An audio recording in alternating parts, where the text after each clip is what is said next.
when we talk about this commitment, let me bring it back to Professor Team. Why is transparency important? You know, when you're trying to fund issues like climate change, why is transparency important, and why do governments and businesses and now companies, why do they need to instill or employ this transparency in order to run good business? Why is it important?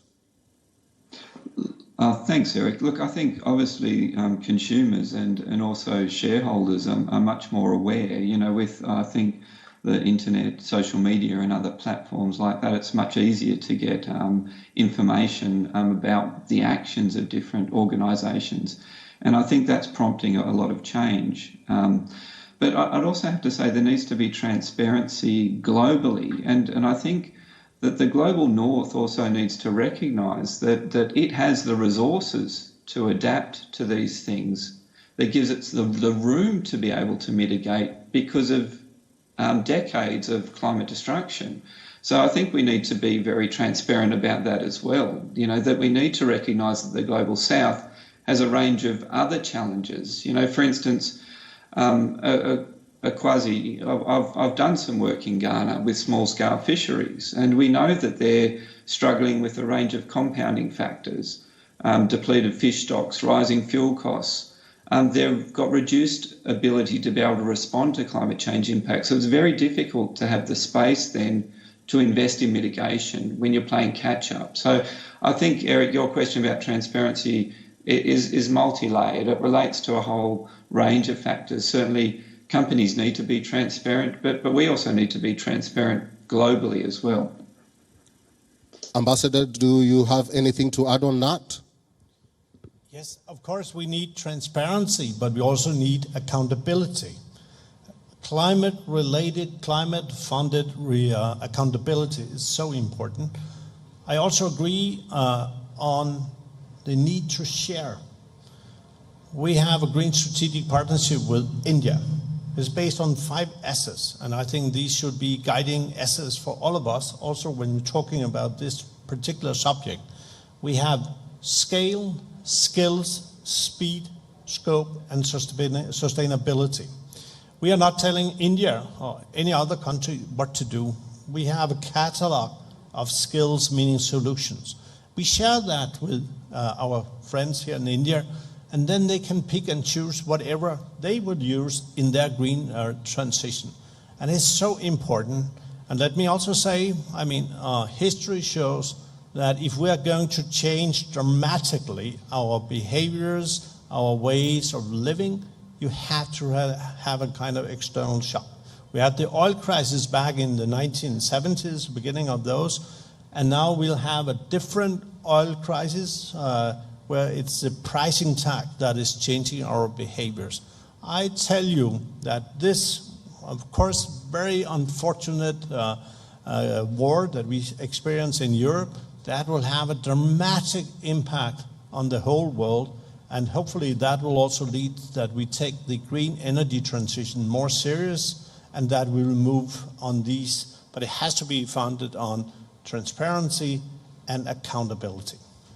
When we talk about funding and finding money to fund climate change, most of us tend to forget the people we are addressing. Do you know the people I'm addressing?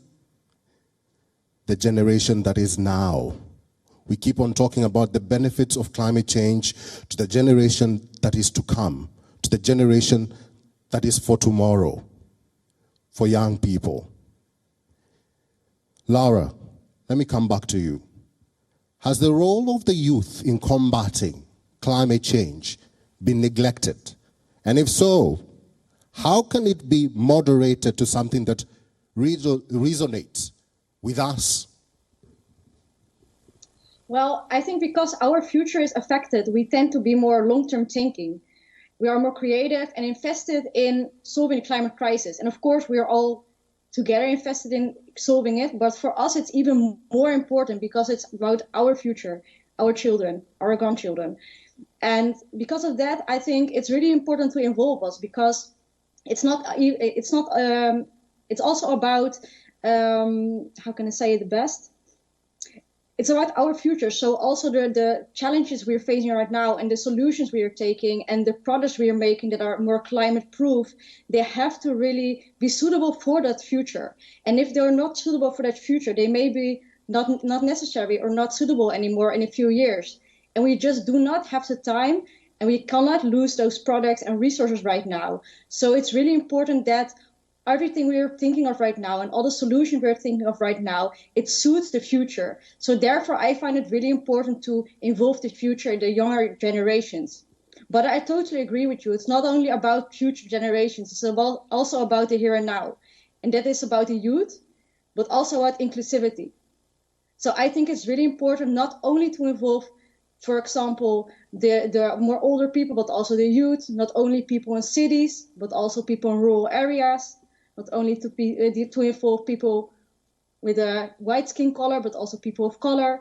We have to do it together. So we really have to involve everyone, also the marginalized communities. And also added to that, I think it's really important to learn from each other.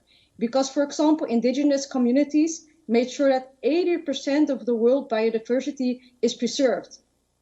It's just a waste of resources to not learn from that. But right now we are really lacking on learning from each other. And I think that's really a pity. Thank you very much, Laura. And I have to give it to you that, yes, we need to get involved. We need to help the youth. We need to help the women. We need to help the farmers who are really directly affected by this climate change.